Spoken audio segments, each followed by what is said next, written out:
నమస్కారం ఘంటారావానికి స్వాగతం. ముందుగా ప్రధానాంశాలు. ఎన్టీఏపై ఉన్నత స్థాయి నిపుణుల కమిటీని ఏర్పాటు చేసిన కేంద్రం 2 నెలల్లో నివేదిక ఇవ్వాలని విద్యాశాఖ సూచన.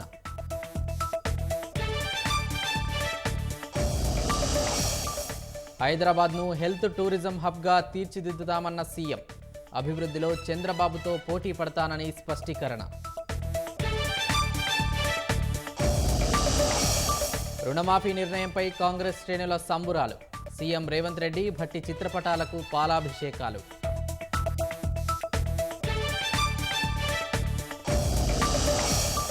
హర్యానాలో మద్యం మత్తులో కారు డ్రైవర్ బీభత్సం.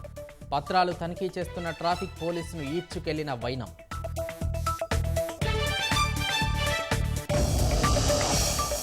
బీహార్లో పేక మేడల్లా కూలిపోతున్న వంతెనలు. నిర్వహణ లోపం కారణంగానే పడిపోతున్నట్లు స్థానికుల ఆరోపణ.